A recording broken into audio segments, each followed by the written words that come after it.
All right, listen here, man. It's 10 o'clock. 10 o'clock, August 22nd. Fourth day of propositions. Fourth day of propositions. Mayhem Social Media Coalition wants to make sure that we do our part and continue the saga, continue the situation, man. We got our fourth day of propositions for California. Present the propositions. Mayhem Social Media Coalition. Present the propositions. I, Cross Mayhem. Proposition 17. Today on our fourth day, man, of Proposition 17. Now, Proposition 17 is short. There's no need for me to read it. I'm going to post the yes or the no because it's real short. It's real simple. Proposition 17 is about voters' rights. Proposition 17 is about restoring rights for people that are on parole or probation. Giving people that are on parole or probation the right to vote while on parole or probation. If you do not know, it's part of the Constitution. It's in the Constitution as of right now, with exception of some states here, some states there, that if you are on parole or probation, you cannot vote. Once a person is convicted of a crime, until they are completely off paperwork, have completed their term of citizen, and have completed their term of probation or parole, they cannot vote during that time, however long that may take. But this law, Proposition 17, is saying that people, once they come out of prison, once a person gets out of prison and on parole or probation, or once a person comes out of the jail or on parole or probation, or once a person is simply convicted of a crime and placed on probation, they will still be able to parole. They will still be able to vote. They will still be able to go into the ballots here November 3rd, 2020, and then go in to vote.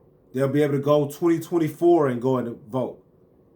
And 22, because we be having, mid-elections for smaller positions during the governmental elections. Sometime there'll be like every 2-year elections, sometimes there's 6-year elections, and so forth. You hear about them, sometimes you don't. Not with the president, just in other smaller positions in the government or city councils and things like that. But listen, Proposition 17. Proposition 17 is saying that people that are on parole or probation should have the right to vote. It would amend the constitutional as it stands now. If you want to say yes on Proposition 17, you would be saying that people on parole or probation should have the right to vote. If you want to say no on Proposition 17, you're saying that the Constitution is fine the way it is and people on parole or probation shouldn't have the right to vote. There's not much history about it. It's a Constitution. It was written into the Constitution. Although there are multiple states. There's multiple states. Almost every state has some type of amendment when it comes to this law. There's some states that's outright just they allow. Maine, Vermont, there's some states that allow their parole people, their citizens of their state, to, if they're on parole or probation or not, they allow them to vote. So let me say on a personal note, I called to Mayhem. I first went to prison when I was 18 years old. I first caught the case that sent me to prison when I was 18 years old. And subsequently, I remained either in prison or on some form of probation or parole. I was on parole for most of the time, but on some form of, from the time I was 18 to the time I was 38. From the time I was 18 to the time I was 38, I, Carlton Mayhem, was either incarcerated or on some form of probation or parole. So I was not given the right to vote. I did not take advantage of my right to vote. And here's to say, yeah and nay, because at the time when I was not voting, I was not concerned about voting. I'm not going to say now because I talk about voting that voting is just some high power and mighty thing.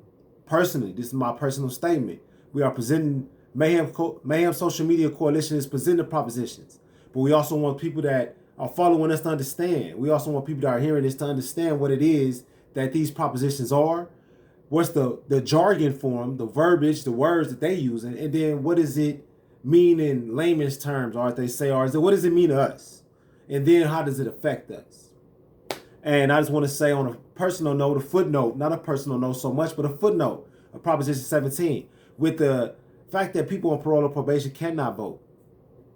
There are, I don't know what the numbers are, people on parole or probation here in California, but I would assume it's in the millions, and I would assume that would affect votes. Millions of people are restricted from voting, it would affect votes, one way or another. So, Mayhem Social Media Coalition, We want to make sure, man, black people, we want to make sure that we all understand what's going on. This is 2020. We got all these other distractions going on, but just the same, this is an election year. And invoking your human right to make sure that your opinions and rights are represented properly. And if we cannot be a sovereign person or a sovereign entity, you can at least make sure that the government or that you are a part of and that you pay taxes to is properly represent you. Period. No exceptions. No generalizations, no stereotypes. You pay taxes, you have the right to be properly represented. Voting is a way to make sure that happens. Mayhams Social Media Coalition. Want to make sure that you understand. November 3rd, 2020 is vote. We got 74 days, I think it is. Fourth day of the proposition read out by Mayhams Social Media Coalition, Proposition 17. The right for people on probation or parole to vote. Yes, if you want to give the people the right on parole or probation to go back and be able to vote from this point forward because they haven't been able to vote. No, if you think that they still shouldn't be able to vote and things are fine the way they are. Thank you.